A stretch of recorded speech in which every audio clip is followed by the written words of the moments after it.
नमस्कार दोस्तों, आज हम बात करेंगे करंट अफेयर्स के कुछ टॉपिक्स के बारे में। तो पहला टॉपिक है राप्ती नदी के मगरमच्छ। तो ये मगरमच्छ इंपॉर्टेंट क्यों हैं? क्योंकि ये इनके लिए खतरा पैदा हो गया है, इनके जीवन के लिए। क्यों?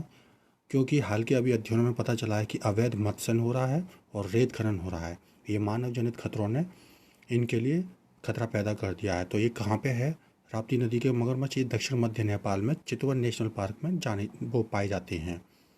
और ये किससे जुड़ा हुआ है? बिहार का वाल्मीकि टाइगर रिजर्व, जो कि राज्य का एकमात्र बाघ अभ्यारण्य या टाइगर रिजर्व है, उससे ये लगा हुआ है। इसकी स्थापना 1973 में हुई थी। इसमें अंतिम आबादी रहती है किनकी? एकल सींग वाले एशियाई गैंडों की। तो सीएनपी जो है, चितवन नेशनल पार्क के स्थानीय जाति और नदी पर निर्भर समुदायों को आजीविका के अवसरों के साथ प्रभावी संरक्षण एवं प्रबंधन कार्यक्रमों में एकीकृत करने को प्राथमिकता देने की सिफारिश की गई।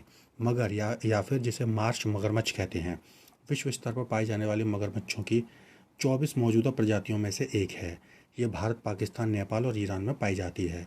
इन प्रजातियों को IUCN की रेड लिस्ट में सुभेद्य के रूप में सूचीबद्ध किया गया है और साइट्स में परिशिष्ट वन में शामिल है। ये वन्यजीव संरक्षण अधिनियम 1972 की अनुसूची 1 में शामिल इसे किया गया है।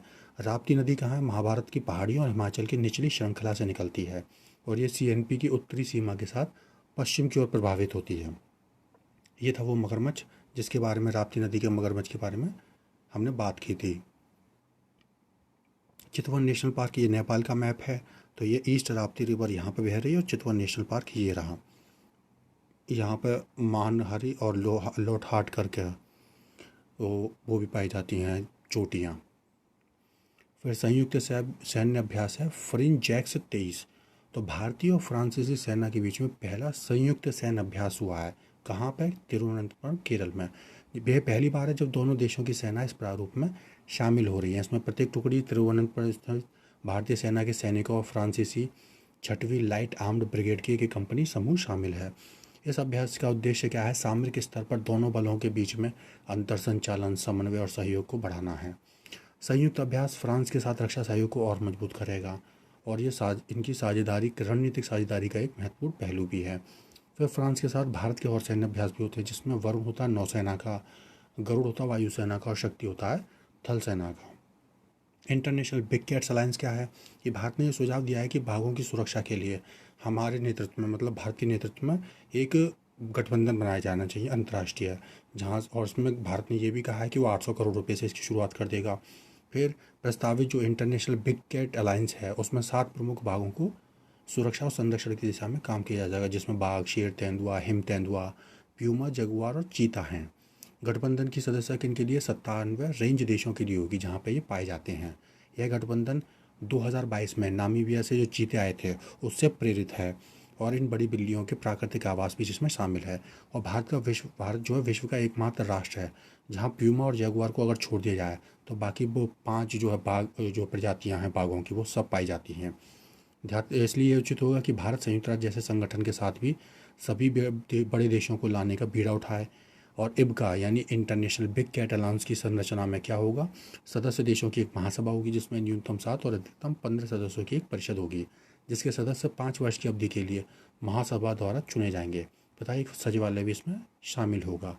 परिषद की सिफारिश पर महासभा एक विशिष्ट अवधि के लिए IBCA का महासचिव भी नियुक्त करेगी। हर पेमेंट डिजिटल मिशन क्या है?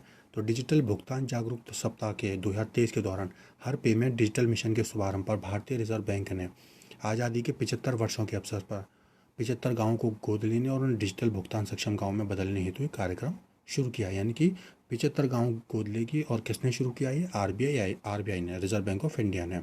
इस पहल के तहत क्या होगा? भुगतान प्रणाली ऑपरेटर देश भर में उन गाँवों को अपनाएंगे जो डिजिटल भुगतान हेतु जागरूकता बढ़ाने और व्यापारियों को ऑनबोर्ड करने के उद्देश्य से इनमें प्रत्येक गांव में शिविर आयोजित करेंगे। PSO क्या चीज़ है? भुगतान प्रणाली को स्थापित और संचालित करने वाली RBI द्वारा अधिकृत संस्था है।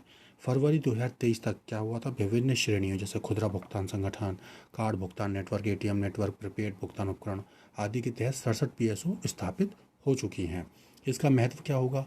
तो RBI द्वारा हर पेमेंट डिजिटल अभियान का उद्देश्य होगा डिजिटल भुगतान में आसानी हो और सुविधा को बढ़ावा देना, नए उपभोक्ताओं को डिजिटल दायरे में लाना और योजना के तहत बैंकों और गैर बैंक भुगतान प्रणाली ऑपरेटर्स द्वारा विभिन्न डिजिटल भुगतान चैनल्स पर प्रकाश डाला गया है। ये क्या करेगा, देश में डिजिटल भुगतान को अपनाने के लिए प्रेरित करता है। तो ये था आज के विषय। आप सभी का धन्यवाद।